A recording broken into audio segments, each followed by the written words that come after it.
What's up? It's your boy Stevie83, and I'm back with another story time with Stevie. Thank you guys for hitting the like button. Thank you for guys for watching the videos. We are up to almost 1,200 watch hours, which means we only need about 2,800 more. So we're going to get that done. Like, comment, and subscribe if you can relate to anything in the story. But today we're taking it back to a time and day about, I'd say this was about 2011. It's about 2011. I just discharged my sentence a year before that. I got out December 5th, 2010. I completely finished my sentence.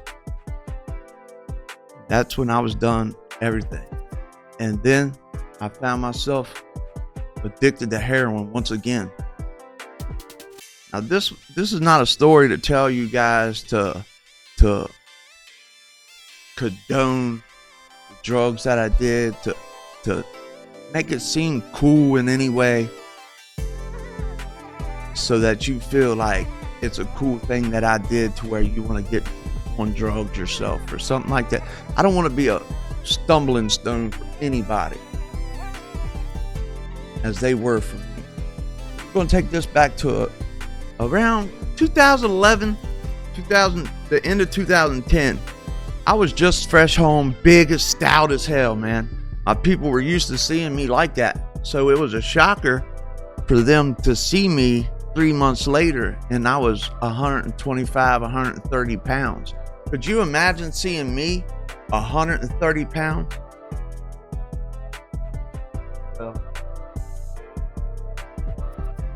That picture right there of me, that's 130 pounds right there. I look at that picture and I think I was just a shell of myself. Soon I will be facing more prison time. Now, this was like, I'm gonna roll it all the way back and tell you why. I was working doing concrete for my ex-wife's father. I was working for him, and like I asked him to give me a day's pay in advance. Like if I worked that day and I asked him, hey, I need to get paid today, he pretty much most of the time he would pay me. Not this time. He told me no, told me he didn't have any money until the check came through and the work we was doing. So that was that. I went home broke. Well, before I went home, we had to go to his place and unload the truck and all that. So when I got done unloading the boards and lumber off the truck, I thought, well, hell, I'm gonna go in here and check and see if there's any money laying around in his wife's car. So I snuck down, got low, and got on the passenger side of the car, opened the door, and her purse was right there. She always left her purse in her car for some reason. Not that she left it there, but the fact is she was so eager to get home and off work that she just forgot it. She used to forget it a lot. Like I remember her saying a lot, asking the nephews and the grandsons, hey, go out of my car, I forgot my purse again. So that's what led me to check the car for any money anyway. So I found a bank envelope in there with $100 in it. So I found that, stuffed it in my pocket, soon as I went in the house, I said, I asked about my ex. She's in the bathroom. So I went in the bathroom, I busted in, I said, look what I found. And her niece was standing right beside her. I was like, man, I'm so dumb. I'm so cooked for this. And we left. Soon as we left, not 10 minutes after we left, man, he called. So where'd you get that money you were bragging about to her in the bathroom, right? I was like, I don't got no money, man. You asked me, I asked you for money. Don't you remember that? He was like, yeah, I remember that. So where'd you get $100 at? He said, either bring the money back or you don't got no job tomorrow. Of course, I'm a drug addict. I'm already almost at the dope man's house now. So there was no bringing the money back. So I just threw my job away, you know. So I just didn't come to work the next day. So I didn't have no way to get any money. So the next day rolls around, I wake up. Of course, $100, I spent that night. Spent the whole money. $100, gram of dope. A gram of heroin would not last me one day. That's sad to say, because, you know, a gram of dope for most people, it might last them 2-3 days. To me, it might last me a day, and the next morning I'll have one shot ready. And that's sad. I think back now, and all the money I wasted, and it just went down the drain and got nothing to show for it. I learned from that. And this 8 years being clean, I've got so much stuff accumulated that my whole house is full of stuff. I got my own place, like up in the attic. I got 3 PCs, a whole studio up here. So I'm doing good for myself now. But back then, it wasn't like that. Like, I spent the whole $100 and I did the whole grand that night. Woke up the next day like, fuck, I ain't even got a shot left for the day, man. I just had a gram last night. So I'm going this whole day. I'm going around. I'm through the trailer park asking people, because we lived in a trailer park at the time. I'm asking people, hey, need your grass mowed? Hey, you need anything I could do for a couple dollars? Everybody said no. Nobody's got no money. So I had to sit all day that day. Like, I'm kicking myself in the butt because I could have worked. I could have made another $200 today. And today he probably would have loaned me money, off my check. But I didn't take any of that into consideration. I needed money now. So that whole day I couldn't find anybody that needed any work done. Anybody that would give me $20. Because it's not like loaning me $20, because I'm not paying you back. You just give me $20 and that would be that. But nah, nobody was effing with me then. Nobody. So I called my friend. I called him my friend at the time, but I called him and I was like, man, can you do anything for me? I am hurting. I'm sick. I just had a gram last night. I did it all. So I wake up today, I'm sick.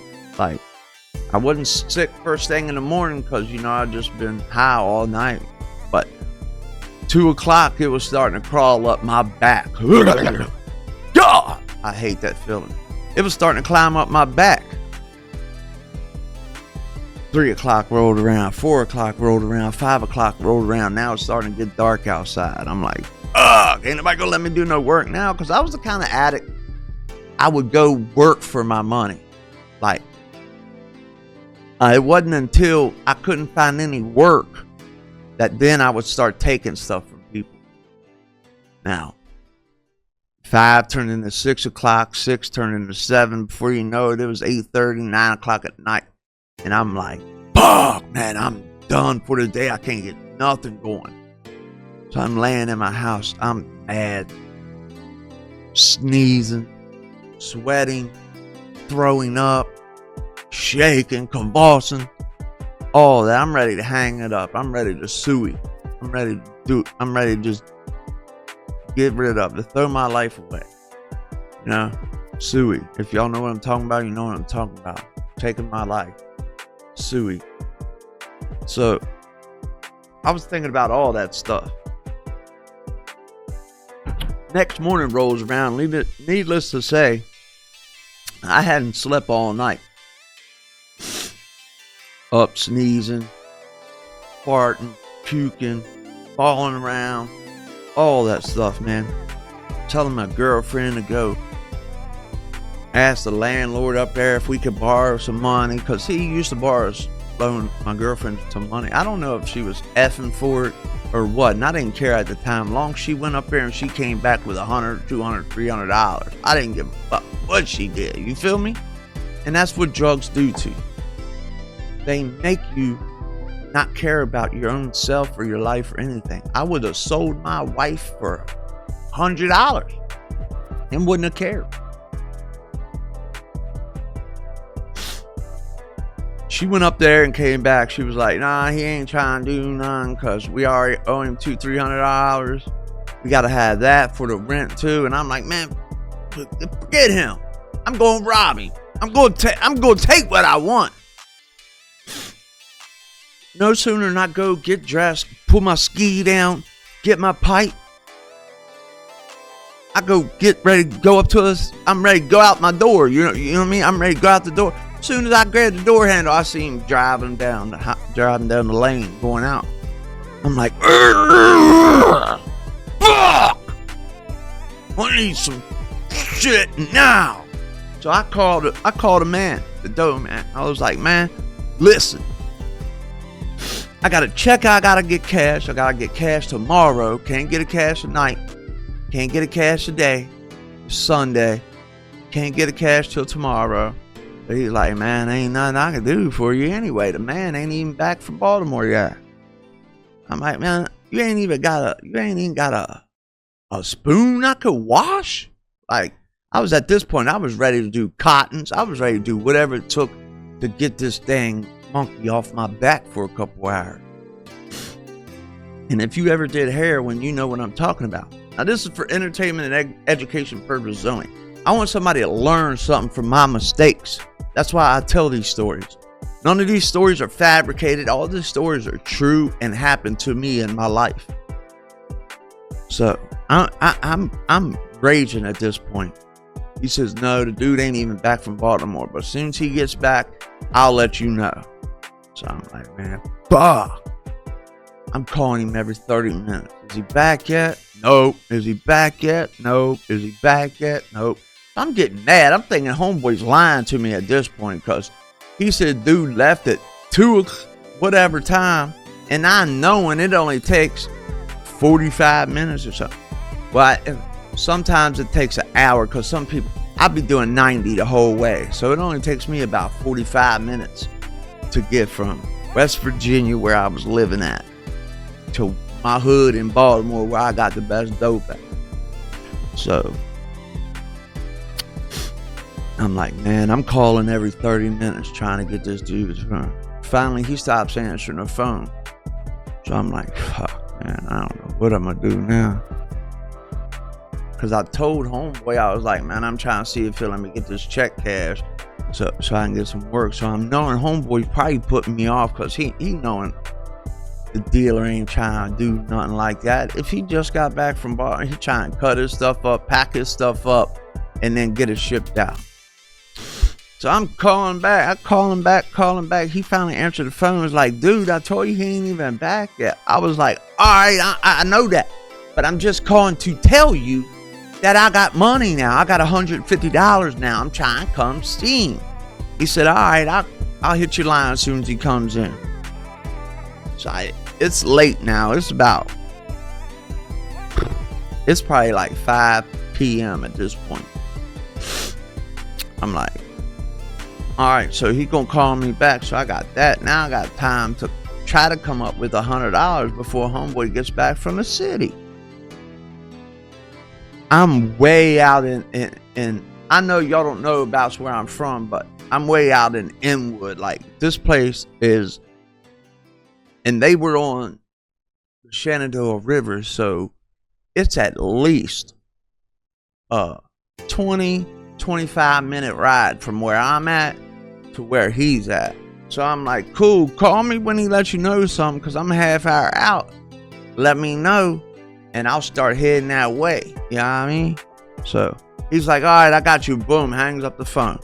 This is what made me think he was lying to me, because it wasn't 5 minutes later. He called me back and he said, homeboy said, tell you, come on. I'm like, boom, I'm ready now.